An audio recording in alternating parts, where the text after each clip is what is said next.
La Iglesia Católica es una de las instituciones religiosas y sociales más grandes del planeta. Por su estructura jerárquica, la organización de labores, el manejo del patrimonio y sus actividades lucrativas, muchos la consideran una de las más importantes empresas internacionales. La Chiesa oggi si muove come una merchant bank. ¿Cuál es el verdadero poder económico de esta institución? ¿De qué manera generó tanta riqueza?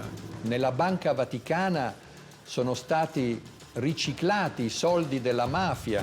¿Cuál es la función del Banco del Vaticano y de qué manera destina sus fondos? Los dineros del Vaticano son vehículos para lavado de dinero. Il Vangelo non scrive da nessuna parte che gli apostoli e i successori di Pietro devono costruire una banca. ¿Cómo fue posible que de la austeridad de Jesús haya surgido un imperio económico de semejante magnitud? El Estado del Vaticano nace recién en 1929 en el concordato que va a tener el Papa Pío XI con il regime di Mussolini. Ho scoperto che per diventare santo è un'operazione che costa anche 100, 200, 300, 400, fino a 600 mila euro. La Iglesia ha llegado a transformarse en algo inmenso. La Iglesia comienza el nuevo milenio enfrentándose a grandes dilemas que pueden determinar su futuro. Muchos religiosos y sacerdotes no dan un testimonio de congruencia entre lo che dicono e lo che hacen. Il cardinale Tarcisio Bertone ha ristrutturato la propria casa spendendo $500.000 dei soldi di un ospedale che dovrebbe spendere quei soldi per le malattie dei bambini piccoli. ¿Es el Papa Francisco la solución a los problemas actuales de la institución? Papa Francesco è stato eletto esclusivamente con questo obiettivo: riformare la curia romana, che era ormai arrivata ad un degrado di immoralità inconcepibile. ¿Cuáles fueron las motivaciones para su elección? ¿Es realmente el sumo pontífice quien dirige los destinos de la Iglesia? ¿O como algunos aseguran, se trata del protagonista de una fabulosa estrategia de marketing en búsqueda de nuevos clientes? ¿La Iglesia Católica podría ser la mayor empresa del planeta? ¿O solo una enorme religión que mueve la fe de millones de fieles?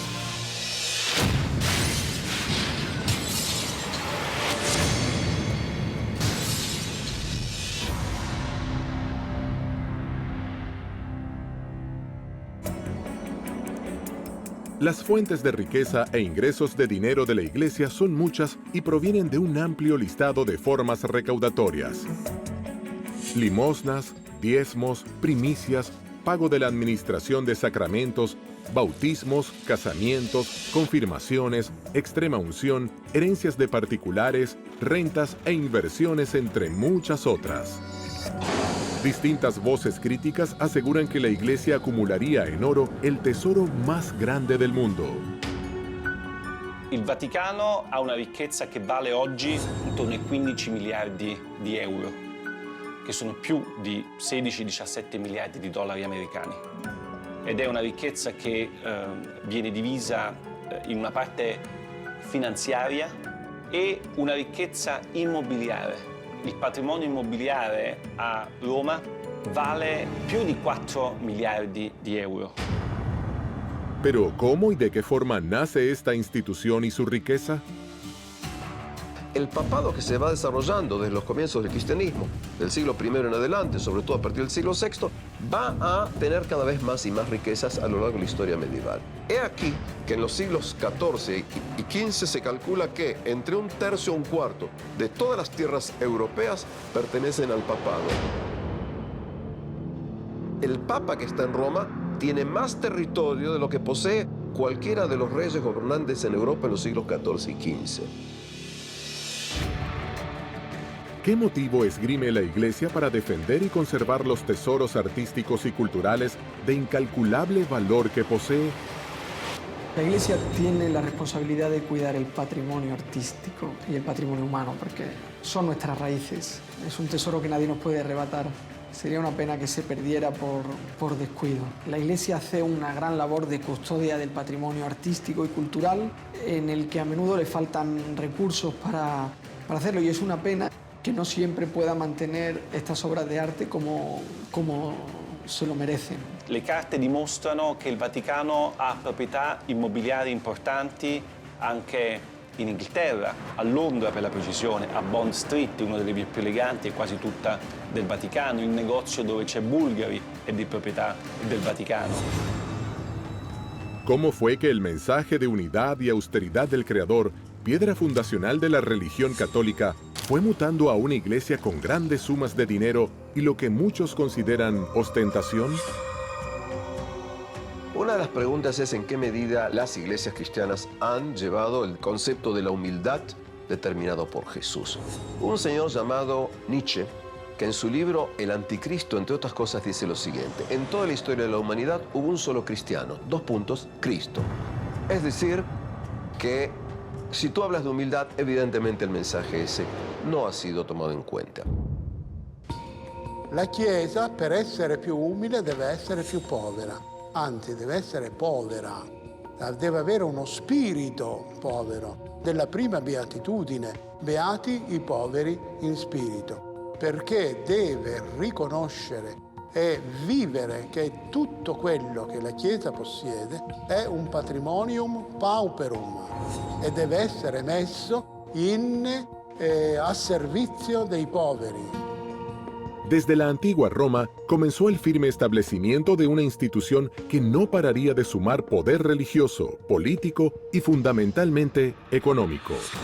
¿Cuál fue el plan financiero y monetario que habría diseñado la Iglesia para incrementar sus riquezas? Sobre todo en el siglo XV, principio del siglo XVI, la Iglesia permitía el perdón de pecados si un individuo hacía una donación interesante a la Iglesia. El individuo que donaba tierras a la Iglesia lo hacía, desde mi perspectiva, de una sola razón: una creencia absoluta y total de que verdaderamente eso le iba a permitir un acceso al paraíso, estar menos tiempo en el purgatorio, pedir perdón por sus pecados. Le vecchie signore che lasciavano in eredità tutto alla Chiesa, come diceva una mia cugina, tutto ai preti. Se fai del bene alla Chiesa nell'aldilà, ti ritrovi premiato nell'aldilà. E questo è stato una delle fonti della crescita del patrimonio degli ecclesiastici. La Iglesia va a invertir su dinero en todo tipo de empresas y constantemente va a venir dinero a las arcas de Roma. Por eso es que se considera que en el siglo XX, también XXI, el papado tiene enormes fondos que dan origen a todo tipo de teorías más conspirativas o menos conspirativas.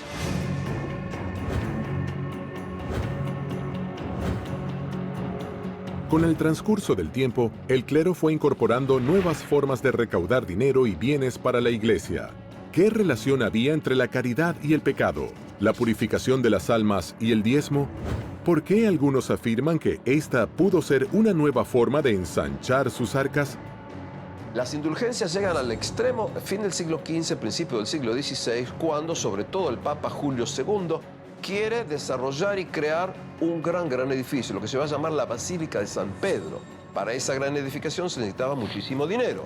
Entonces tú vienes, pagas una cifra determinada y de esta manera tus pecados serán más o menos disminuidos. Ci sono migliaia di cause di beatificazione, c'è un ministero apposta che si occupa soltanto di questo, che fattura centinaia di migliaia di euro tutti gli anni grazie a questo incredibile business.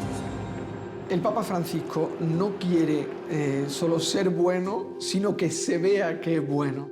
Que nadie piense que en el entregar una limosna a cambio de una bendición haya una especie de negocio, una especie de especulación como la que condenó Lutero hablando de las indulgencias, de la gente que daba limosnas a cambio de indulgencias. El Papa no quiere que se pague ni por sacramentos ni por bendiciones. Que no haya nadie que no se acerque a la Iglesia Católica porque piense que no tiene dinero. Que no haya nadie que piense que tiene que comprar la fe católica, que tiene que pagar para bautizar a su hijo o que tiene que pagar para tener una bendición del Papa. El mismo mensaje que sale en el Evangelio. Jesucristo lo decía, esto lo recibisteis gratis, hay que darlo gratis. La forma recaudatoria de la Iglesia Católica no solo se encontraría dentro de los sacramentos. ¿Qué dice la Biblia sobre el celibato y por qué esta condición es considerada por muchos especialistas como una hábil estrategia para engrosar su poderío económico? En los primeros siglos, en los monasterios, las órdenes religiosas establecieron votos de castidad, pero el clero secular, el clero que vivía en el mundo, para este clero el celibato era optativo. En realidad, este celibato se vuelve obligatorio hacia el siglo XI. Timoteo lo dice muy claro. Los obispos pueden ser casados, el cura puede ser casado. Es más, se está violando el mandato de la divinidad cuando en el Génesis dice, no es bueno que el hombre esté solo. La Iglesia, garantizándose el celibato del clero, se garantiza también que las propiedades que pueda adquirir un sacerdote o un cura, ¿verdad?, van a pasar no a una propiedad individual, sino a la corporación, ¿no? Es decir, van a pasar a la Iglesia y de esa manera la Iglesia va a ir incrementando su patrimonio. Eso fue problemas económicos, cuando se dieron cuenta pero eso es una estupidez, que los hijos de los sacerdotes podrían heredar los 4 ladrillos de la Iglesia. ¿Cómo se llegó entonces a la etapa moderna de los estados pontificios? Vaticano es el nombre de una de las 7 colinas tradicionales de Roma. El Estado del Vaticano nace recién en 1929 en el concordato que va a tener el Papa Pío XI con el régimen de Mussolini. El 11 de febrero de 1929 se firman los Pactos de Letrán. Estos fueron una serie de acuerdos entre la Santa Sede y el gobierno de Mussolini. Benito Mussolini hace algo muy astuto, que es el Concordato de Letrán, ¿no?, que es ni más ni menos que resolver un viejo pleito que existía en Italia desde la época de la unidad italiana que se produce en 1870, donde el Estado Vaticano queda dentro del Estado italiano. ¿Cuáles fueron concretamente los beneficios que consigue la Iglesia con estos tratados firmados con Mussolini? Le permiten a la Iglesia crear un Estado autónomo, un país, digamos, separado del Estado italiano, que será el Estado Vaticano. Hay un resarcimiento económico muy importante por esos largos años del 70 al 29 de estar sometido al gobierno italiano, y a cambio de lo cual la Iglesia concede a Mussolini el apoyo político, que los sacerdotes no se puedan meter en política, y Mussolini decide quiénes van a ser los obispos de cada una de las regiones de Italia y, por supuesto, el de Roma también, ¿no? A partir de estos pactos, se da inicio a la etapa moderna de los estados pontificios. Diversas prácticas y situaciones habrían ayudado a acrecentar la fortuna año tras año, siglo tras siglo. No se trata solo de bienes materiales como propiedades, oro e inversiones en todo el mundo, sino que también empieza a ser un incalculable valor cultural. De alguna manera, las arcas del Vaticano fueron llenándose hasta convertirse en la institución multimillonaria que es hoy en día.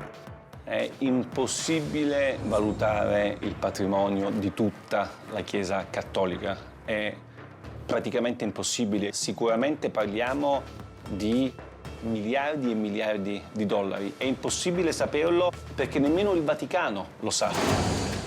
El dinero recaudado por la Iglesia alrededor del mundo se concentra en un mismo lugar. ¿Por qué el Papa Pío XII crea el Instituto para las Obras de la Religión, mundialmente conocido como Banco del Vaticano? ¿Cuánto dinero y oro maneja y a qué negocios se dedica?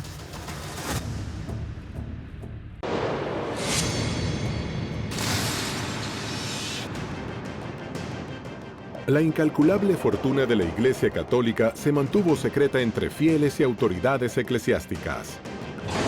¿Qué es exactamente y a qué se dedica el Banco del Vaticano, además de recaudar? El Banco Vaticano es una institución que se creó para que las órdenes religiosas, las instituciones católicas, no tuvieran sus patrimonios en manos de otras bancas que los utilizaran para inversiones no éticas, inversiones quizá en negocios de armas o en industria farmacéutica especulativa, y conseguir también facilitar las transacciones económicas en los países en los che la Iglesia stava perseguita.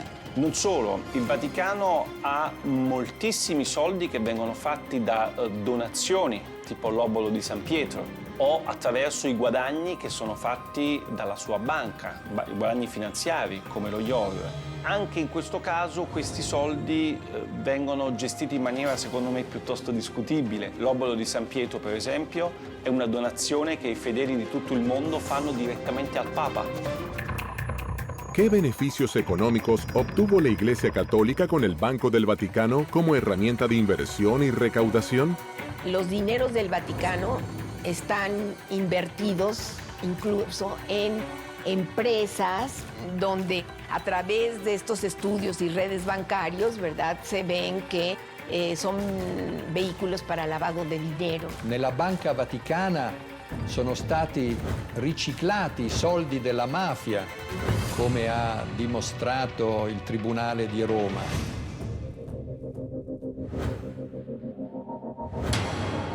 Questi soldi sono in parte stati investiti su azioni come la Pepsi Cola, come la Dow Chemical, come la Exxon. È ovvio che tutto questo senza nessuna trasparenza e senza che i cittadini italiani sapessero nulla. Attraverso i canali della Banca Vaticana sono passati soldi per tangenti di corruzione ai partiti politici italiani di governo negli anni 80-90. Questi soldi, anche i guadagni, non vengono quasi mai dati ai poveri, ma servono, e questo non lo dico io, ma lo dice un lavoro della Commissione europea, servono per le necessità dei dicasteri romani e dei cardinali. Desde hace tiempo, muchas personas entre especialistas y grandes teólogos se hacen la misma pregunta. ¿Cómo es posible que la Iglesia acumule tantas riquezas habiendo tantos pobres en el mundo? Como historiador de la Edad Media visito muchísimas iglesias. Y uno de los puntos que tenemos que ver es la riqueza de la Iglesia a lo largo de los siglos frente a la pobreza inconmensurable de las masas. No así porque sí has tenido tantas veces rebelías contra la Iglesia. Quiero creer que Francisco verdaderamente va a hacer un cambio. La Conferenza Episcopale Italiana, che è la più importante del mondo, riceve direttamente dagli italiani quasi 1 miliardo di euro l'anno, che secondo le pubblicità che i vescovi fanno in televisione servirebbero ai poveri, agli ultimi, ai paesi del terzo mondo. L'80% di questi soldi non va ai poveri. ¿Sería posible terminar definitivamente con la pobreza si el Vaticano se desprendiera de toda la riqueza que posee alrededor del mundo? La venta de propiedades de la Iglesia para acabar con la pobreza en el mundo sería útil, pero serviría solo a tapar un problema, ¿no? Creo que lo que está haciendo Francisco es cambiar la cultura, que pasa por conseguir que la situación, que el ritmo de vida de los altos cargos del Vaticano sea más sobrio y sea más ejemplar. Lo que el Papa Francisco ha pedido es que las estructuras de la Iglesia se utilicen para ayudar a las personas. Ah, come vorrei una chiesa povera e per i poveri. A raíz de esa frase, una iglesia pobre para los pobres, es que se llega a una campaña de Francisco para intentar combatir la corrupción y hacerlo de una manera effettiva.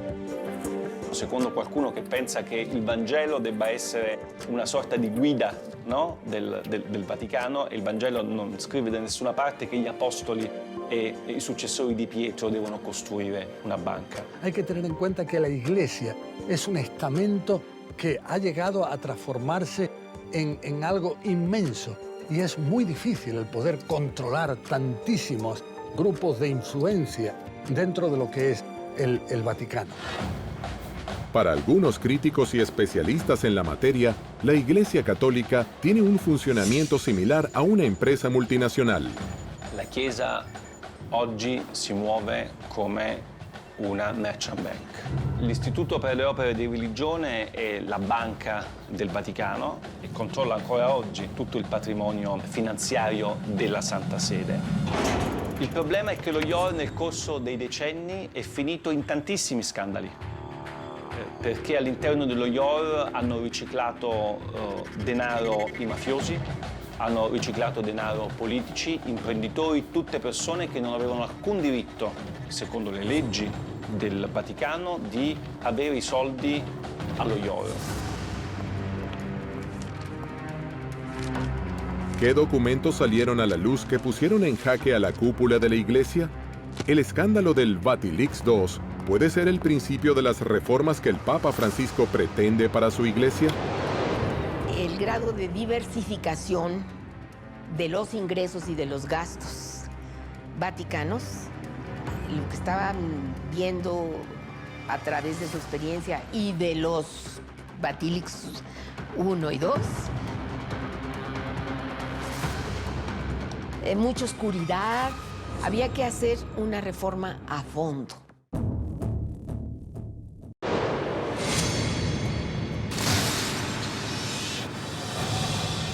En el año 2015, el Vaticano sufrió una nueva y muy polémica filtración de documentos reservados.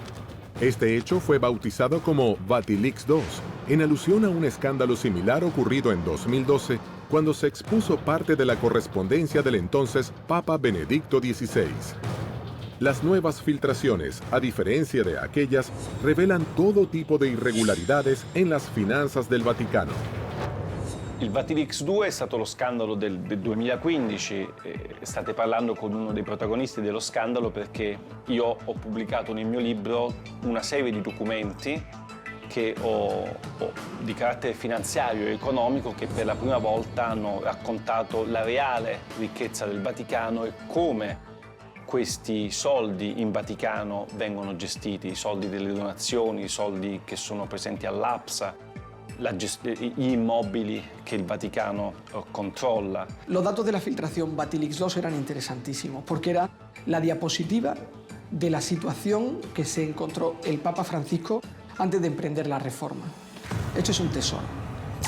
El escándalo financiero de Vatilix II revela documentos que fueron publicados en 2 libros. En uno de ellos, su autor, Emiliano Fittipaldi, denuncia irregularidades de todo tipo en las finanzas de la Santa Sede, señalando al Vaticano con graves problemas económicos, como un agujero negro en su sistema de pensiones, corrupción por parte de la curia, desvío de fondos y una total ausencia de transparencia en los balances de la Santa Sede. Secondo il Vaticano sono state 2 le persone che mi hanno dato queste carte, Monsignor Valeco Balda, che è un monsignore spagnolo che era il segretario di questa commissione d'inchiesta, e Francesca Immacolata Chacqui, che era il membro di questa commissione. Fueron 2 personas que fueron contratados por el Vaticano para ayudar al Papa a hacer la reforma de la curia romana. Estas personas perdieron la brújula, hicieron lo que no tenían que hacer, que eran los documentos reservados, los dossiers, que eran para que el Papa leyéndolos supiera qué medidas tomar, los hicieron públicos. Queste 2 persone sono state arrestate 5 giorni prima la pubblicazione del mio libro e del libro Via Crucis di Nuzzi. Sono state arrestate perché sono state accusate di aver divulgato informazioni riservate e aver messo a rischio l'interesse della patria. Così dice la legge Vaticano. Las publicaciones de estos documentos convierten a la Santa Sede en inocentes o culpables de este enorme escándalo. Cuando se publicaron ya habían pasado muchos meses después de que se empezaran a poner en práctica las medidas para atajar estos problemas. Entonces algunos vieron que quizá la publicación de estos documentos era un modo de detener esta reforma y otros, paradójicamente, lo vieron como un modo de apoyarlas. El Papa Francisco lo vio como una traición, como una puñalada en la espalda. Vorrei dirvi anzitutto che rubare quei documenti è un reato. è un atto deplorevole che non aiuta. ¿Cuáles son los hechos más escandalosos que expone el Vatilix? Cardinali di cui ho raccontato nel libro hanno, come il cardinale Tarcisio Bertone, ristrutturato la propria casa spendendo €500.000, dei soldi di un ospedale che dovrebbe spendere quei soldi per le malattie dei bambini piccoli. Invece lui ha preso, questi soldi sono stati dati al cardinale Bertone per ristrutturare la sua casa da 300 metri quadri. Il cardinale resta ancora, mentre parliamo, nell'attico, a godersi un attico bellissimo con un sistema Bose da €30.000 e con i marmi di Carrara nei bagni, mentre Valleco-Balda, che ha soltanto dato queste informazioni, è in galera. Mi sembra, molto contraddittorio come tipo di acción da parte del Vaticano. Durante el proceso, lo que sorprendentemente salió a la luz es que todo esto era una historia de una superficialidad casi insultante. Las revelaciones de los documentos filtrados pudieron ayudar a la Iglesia Católica en su intención por demostrar transparencia, ¿o fue un golpe a la fe que le haría perder fieles en todo el mundo? En el corto plazo debilitan al papado. Es decir, si nosotros hacemos público estos pecados de algunos sacerdotes, vamos a dañar el prestigio de una institución tan valiosa como la Iglesia Católica y vamos a debilitar la fe que es tan importante y valiosa para nuestros creyentes. Entonces es más conveniente para salvar el prestigio de la Iglesia Católica ocultarlo che sacarlo alla luz. Io non credo che il Vatilix sia stato un male necessario per una riforma del Vaticano, semplicemente perché io penso che il Vatilix non sia stato un male, perché io penso che qualsiasi istituzione, soprattutto un'istituzione morale e religiosa come la Chiesa Cattolica, abbia solo che da beneficiare di una assoluta trasparenza. Non ci devono essere segreti. El hecho de que este tipo de filtraciones salgan a la luz pública, por un lado es inevitable en este mundo de comunicaciones, donde ya nada se puede mantener secreto. Finalmente acaban por salir. Y bueno, en el corto plazo pueden simbrar a la institución, pero yo creo que a largo plazo la beneficia. ¿Cuál fue la reacción y las medidas que adoptó el Papa Francisco cuando los cimientos de su institución se vieron sacudidos por la revelación de estos documentos secretos? La reforma que ha puesto en marcha el Papa Francisco para conseguir la transparencia de las cuentas vaticanas, para conseguir que ningún delincuente se pueda aprovechar de las instituciones del Vaticano, yo creo que sí es irreversible. Voglio assicurarvi che questo triste fatto non mi distoglie certamente dal lavoro di riforma che stiamo portando avanti con i miei collaboratori e con il sostegno di tutti voi.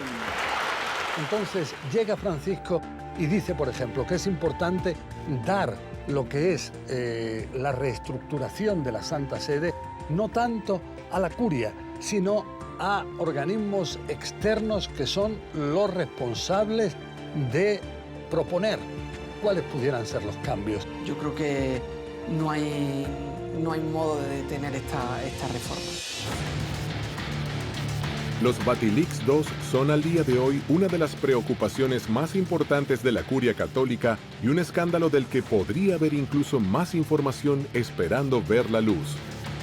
L'impatto di Vatilix sulla stampa mondiale ovviamente è stato devastante. Mai prima erano usciti documenti riservati così importanti, soprattutto che riguardavano aspetti contemporanei della Chiesa. Io penso che la Chiesa debba smettere di lavare i panni sporchi dietro le mura leonine. ¿Pueden estos hechos de corrupción alejar a los fieles de la religión? ¿Son acaso estas revelaciones motivos suficientes para perder poder dentro del vasto universo de la fe? El gran problema que tiene la Iglesia Católica es que la autoridad ha perdido capacidad de crear credibilidad, de crear obediencia y de crear continuidad. Lo que sucede es que la jerarquía católica y muchos religiosos y sacerdotes no dan un testimonio de fe, de congruencia entre lo que dicen y lo que hacen. Si la Iglesia quiere recuperar credibilidad y legitimidad, pues tiene que ver los problemas y empezar a resolverlos, ¿no? Porque mientras se tapan, pues nada más se convierten en una olla de presión. Los mismos especialistas que dan cuenta de la cantidad de fieles perdidos por estos escándalos acusan a la Iglesia de utilizar estrategias de marketing para recuperarlos. ¿Qué veracidad hay en estas declaraciones? ¿Cuáles serían las acciones concretas para lograr tales objetivos?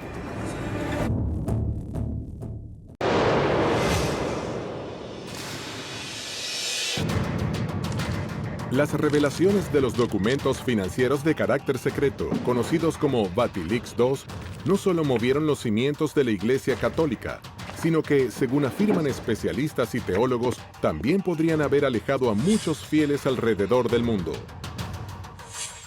¿Podría la Iglesia Católica tener diseñada una estrategia de mercado con slogans de estilo publicitario y una fórmula destinada a seguir fomentando y sumando seguidores? ¿Por qué algunos hablan de las apariciones marianas, los milagros de los santos y las canonizaciones como un plan de marketing? Desde el siglo VIII, los católicos tenían la estrategia de utilizar los sitios sagrados de los pueblos dominados o conquistados para en esos sitios poner símbolos religiosos cristianos y hacer desde ahí el trabajo pastoral, etcétera, ¿no? Conforme ha ido evolucionando la Iglesia en los últimos años, los papas han destacado más la necesidad de llevar a los santos a cada una de las comunidades. Alrededor del año 1357 comienza a exhibirse en una iglesia de Francia una manta con el cuerpo y rostro de Jesús impresos. Luego será otorgado a la Santa Sede, que lo dejará bajo el cuidado de la Capilla Real en la ciudad de Turín. Pronto el suceso atraerá cantidad de fieles y también detractores. Se dice que ese manto es la mortaja en que fue envuelto Jesús cuando muere, ¿no? Lo que pasa es que durante la Edad Media hubo un tráfico de reliquias. O sea, que esto es una astilla de la cruz de Cristo y que esto es, etcétera, ¿no? Entonces, en lo personal, a mí me parece poco creíble. Pero no solo esta reliquia es considerada por algunos como una hábil estrategia de marketing para la captación de nuevos fieles. En América Latina, cuando llegaron los conquistadores, cuando, entre comillas, descubrieron América, fundaron muchas ciudades con nombres o advocaciones de la Virgen. Era la mejor manera de llegar ante los nativos, ante los indígenas, y los indígenas mismos descubrieron que el mejor modo mediador para encontrarse y dialogar con los invasores era a través de la Virgen. Otro tipo de sucesos milagrosos y difícilmente comprobables por la ciencia son las apariciones marianas. En América Latina, quizá el caso más famoso sea el de la Virgen de Guadalupe. La primera gran aparición mariana que se da en el siglo XVII, justo después de que llegan los conquistadores, es en México. Un indiecito Juan Diego ve a la Virgen, va donde los franciscanos y allí está esa máxima aparición mariana que es la Virgen de Guadalupe, patrona de América Latina, y que va a encerrar justamente esa idea de la mediación. Los franciscanos se oponen al culto guadalupano porque consideran que tiene demasiados elementos sincréticos. Hay otros que dicen que no, que bueno, que ya es un culto que es compartido por un sector de los católicos mexicanos, es mejor fortalecerlo y cooptarlo, que es un poco la actual política que se desarrolla, ¿no es cierto? ¿Son estas apariciones verdaderos milagros? Usted lo puede ver como estrategias de la Iglesia para fortalecer la fe o estrategias de los feligreses para seguir creciendo. Lo que nosotros investigamos es cómo aparece esa Virgen, a quién. Si aparece una mujer, rápidamente le van a poner un varón al lado, bien. Y sobre todo un sacerdote. Con el tiempo, en ese lugar donde está la aparición, va gente. Y bueno, y para eso hay que inventar algo, hay que decir, acá se curan los niños, se curan las niñas, las mujeres tienen hijos. Hay un nivel de irracionalidad en la creencia. O sea, yo creo porque no es consistente. Si fuera racional la explicación no creería, ¿no? Hay una parte que se cree porque usted tiene fe, está convencido, pero no tiene por qué demostrar su fe. ¿Por qué hay quienes consideran también a las canonizaciones como un instrumento de atracción de nuevos fieles? Mira, las canonizaciones consisten en que la Iglesia propone un modelo de un buen cristiano. La Iglesia dice, mira, este señor se comportó como un héroe de la fe y es un hombre o una mujer al que vale la pena imitar. Al principio, cada comunidad cristiana canonizaba a sus mártires. Luego la Iglesia fue controlando el procedimiento y hay toda una serie de exámenes, etc. Y a partir del Concilio Vaticano II se fijaron otros requisitos, entre ellos comprobar la existencia del santo, ¿no? La existencia física de las personas. Lo que pocos conocen es que este proceso tiene un alto costo económico y que significa un importante incremento dentro de las arcas de la Iglesia. La storia della fabbrica dei santi è una delle più incredibili che ho scoperto con la mia inchiesta, perché io pensavo che per diventare santo fosse un'operazione che la Chiesa faceva in maniera gratuita. E invece ho scoperto che per diventare santo è un'operazione che costa anche 100, 200, 300, 400, fino a 600.000 euro. Per me è uno scandalo incredibile quello che ho scoperto.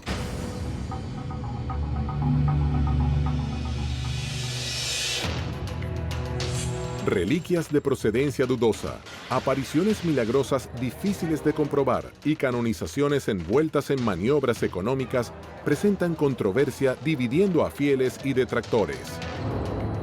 ¿Por qué estos últimos aseguran que la elección del Papa Francisco responde a la más ambiciosa estrategia de marketing de la historia del Vaticano? Yo creo que si hubiera una estrategia de marketing detrás del Papa Francisco, yo querría contratar a ese estratega de marketing para mi empresa, porque ha conseguido cambiar totalmente la cara de la Iglesia. Yo creo que el estratega de marketing de la marca Francisco es Jorge Mario Bergoglio.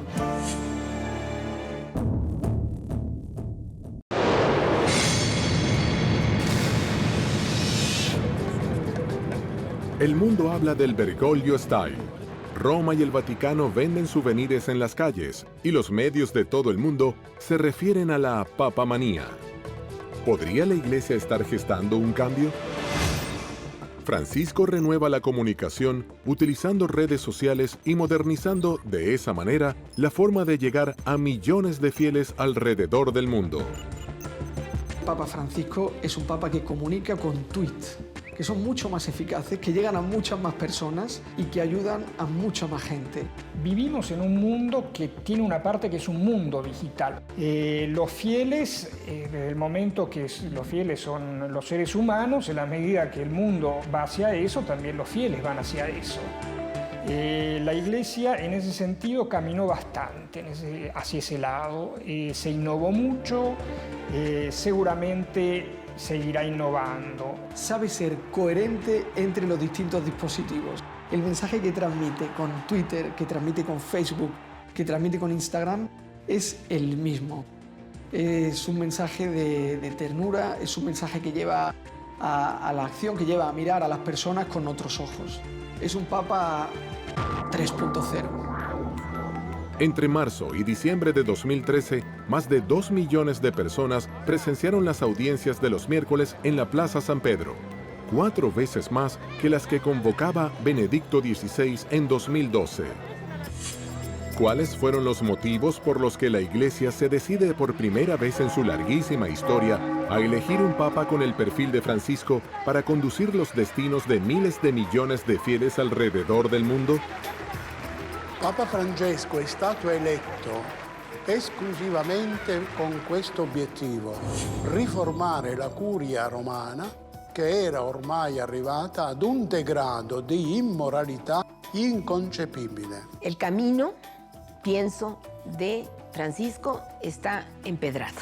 Su elección fue una elección afortunada en un proceso en el cual la Iglesia Cattolica tiene por ahora una enorme competencia. I gesti che lui fa sono importanti. Per esempio, pochi si sono resi conto del primo gesto che ha compiuto la stessa notte del 13 febbraio del 2013, quando è stato eletto. Affacciandosi al balcone, non aveva la mantella rossa né la stola con le insegne di Pietro e Paolo, ma era semplicemente vestito di bianco e si è presentato come vescovo di Roma. Son muchas las voces que afirman que las reformas que impulsa el Papa Francisco en la Iglesia contemporánea estarían moviendo los cimientos de la religión.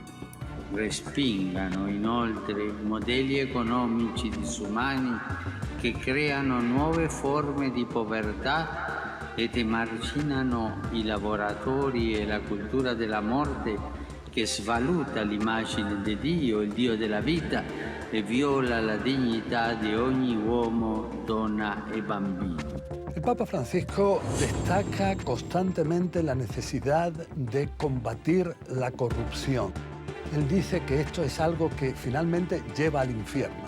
Entonces, él, precisamente para poder combatir de forma efectiva ese fenómeno al cual él se opone rotundamente, entonces es que decidió crear mecanismos para que haya un funcionamiento más efectivo y también intentar buscar en qué aspectos puede haber corrupción.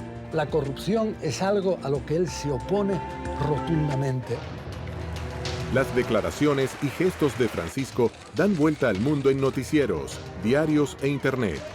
¿Cuál es el discurso que tanto llama la atención? È necessario affrontare insieme la questione migratoria.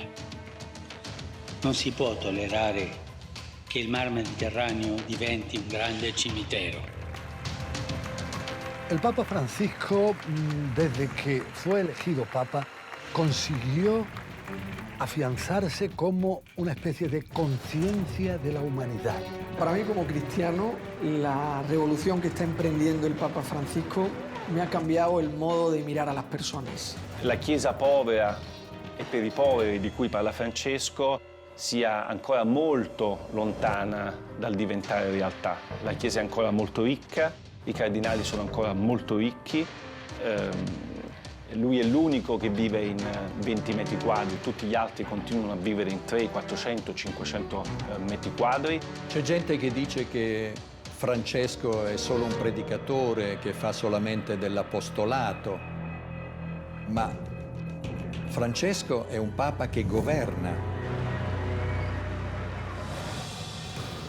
La Iglesia Católica es una institución de dimensiones incalculables. Dentro de su construcción como institución eclesiástica, han pasado más de 2000 años de historia y es puesta por muchos especialistas a la altura de las empresas más grandes del planeta. Si los santos, las vírgenes y las canonizaciones están dentro del marco de lo divino o son hábiles estrategias de captación de fieles, seguirá siendo un misterio por revelar. Para unos, una empresa con estrategias de marketing que se dedica a la apertura de cuentas monetarias sin descanso. Para otros, la salvación de sus almas y la puerta al paraíso, donde podrán descansar en paz.